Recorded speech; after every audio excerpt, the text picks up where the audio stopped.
தமிழக அரசியல் களத்தில் எதிர்பார்த்த மாற்றங்கள், எதிர்பாராத திருப்பங்கள் எல்லாம் நடக்க ஆரம்பிச்சிடுச்சு. நான் எதை பற்றி பேசுகிறேன்னு சொல்ல தேவையில்லை, உங்களுக்கே நல்லா தெரியும்.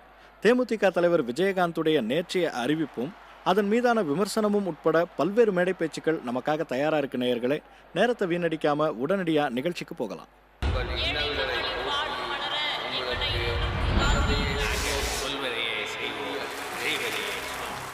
கூட்டணி பற்றி தேமுதிக தலைவர் விஜயகாந்த் எப்போ அறிவிப்பார்னு பலர் எதிர்பார்த்திருந்த நிலையில் நேற்று நடந்த அந்த கட்சியின் மகளிர் அணி மாநாட்டில் தெளிவான பதிலை சொல்லிட்டாரு. அவருடைய அந்த பேச்சை கேட்கறதுக்கு முன்னாடி அதே மேடையில் அவர் மனைவி பிரேமலதா பேசினதை கேட்கலாம். அவங்க ஆட்சி அவலத்தை பார்த்து ரோட்ல போராட்டம் பண்ணும்போது போலீஸை வச்சு தடுத்து சட்டம் ஒழுங்கை கொண்டு வருவாங்க. அதே மாதிரி பத்திரிகையாளர்களை வச்சு இந்த அம்மாவுடைய ஆட்சி சாதனை ஆட்சி நடப்பது போல ஒரு பிரம்மையை ஏற்படுத்துவாங்க. அடுத்தது பன்னீர்செல்வத்தை வச்சு தன்னுடைய கட்சி ஒழுங்கா நடக்கிற மாதிரி ஒரு பிரம்மையை உருவாக்குனாங்க. அதுதான் நான் எப்பயுமே சொல்வேன், 3 Pயை வச்சு இன்னைக்கு ஜெயலலிதா அவர்கள் ஆட்சி செய்யறாங்க. ஒன்னு போலீஸ், ஒன்னு பிரஸ், அடுத்தது பன்னீர்செல்வம். ஆனா இப்ப ஜெயலலிதா நடத்தி கொண்டு இருக்கிற ஆட்சி பார்த்தீங்கன்னா எல்லாமே நம்பர்களை வச்சு ஆட்சி பண்ணிக்கிட்டு இருக்காங்க. ஒன்னு 110 விதியின் கீழே சட்டசபையில பேசுவாங்க, இல்ல எங்க சட்டம் ஒழுங்கு கொஞ்சம் வரப்போகுதுன்னா உடனே 144, அதாவது அங்க போட்டு உடனே அங்க மக்கள் மூவ்மெண்ட்டே இல்லாம தடுத்துருவாங்க. தமிழ்நாட்டில் பெண்களுக்கு அங்கீகாரம் இன்னும் 33% இன்னும் நிறைவேறாத நிலையில தேர்தல் வரப்போகிறது. பெண்களின் ஒட்டுமொத்த ஓட்டையும் வாங்கணுன்ற ஒரே காரணத்துக்காக 50% உள்ளாட்சியில பெண்களுக்கு தருவேன் என்று ஒரு மிகப்பெரிய பொய்யை ஜெயலலிதா அவர்கள், அதுவும் ஆட்சி அதிகாரம் முடிகின்ற தருவாயத்தில் கொடுத்திருப்பதை பார்த்து தமிழகத்தில் இருக்கிற அத்தனை பெண்களுமே எள்ளி நகையாடக்கூடிய ஒரு அறிவிப்பாக தான் இருக்கிறது.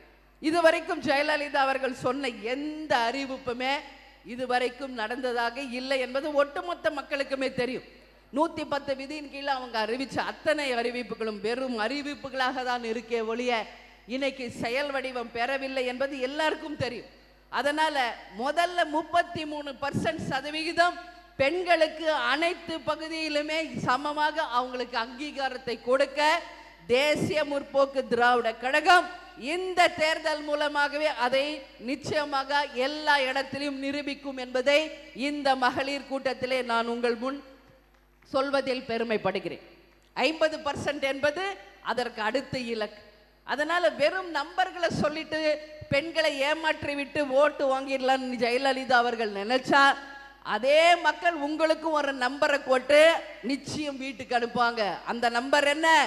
0 அப்படிங்கிற ஒரு நம்பரை போட்டு நிச்சயம் ஜெயலலிதாவுக்கு மக்கள் இன்னைக்கு நிச்சயமா பதிலடி கொடுக்க தயாராக இருக்கிறார்கள் என்பதையும் இந்த நேரத்தில் உங்க எல்லோருக்குமே நான் தெரிவித்துக் கொள்வதில் என்னுடைய கடமை என்பதை நான் தெரிவிச்சுக்கிறேன். இந்த கட்சி எப்படி வளர்ந்தது என்பதை நாம சிந்திக்கணும்.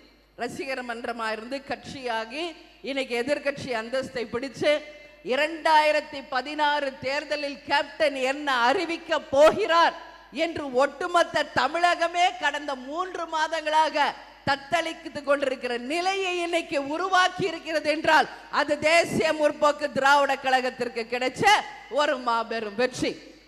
நான் வேணும்னா இப்ப கூட ஜெயலலிதா அவர்களுக்கு சொல்றேன், கேப்டன் தன்னுடைய கூட்டணியை அறிவிப்பதற்கு முன் இந்த தமிழ்நாட்டிலேயே நாங்க தான் பெரிய கட்சி என்று சொல்லிக்கின்ற அதிமுகவின் முதலமைச்சர் ஜெயலலிதா அவர்களே, கேப்டன் தன்னுடைய கூட்டணியை அறிவிப்பதற்கு முன் உங்களுக்கு தைரியம் இருந்தால் உங்களுடைய 234 தொகுதி வேட்பாளர் பட்டியலை வெளியிட நீங்கள் தயாரா என்ற சவாலை இந்த மகளிர் கூட்டத்தின் மூலமாக நான் ஜெயலலிதா அவர்களுக்கு சவால் விடுக்கிறேன்.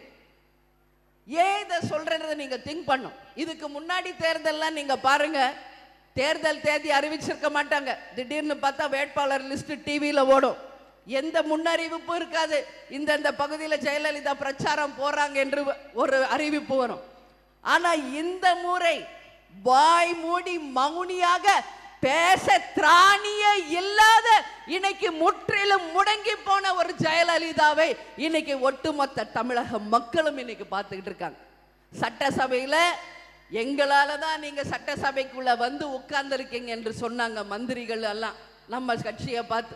இன்னைக்கு தெரியுதா, யாரால நீங்க எல்லாம் மந்திரி ஆனீங்க, முதலமைச்சர் ஆனீங்க, எம்எல்ஏ ஆனீங்க என்பது இன்னைக்கு உங்களுக்கு புரிகிறதா?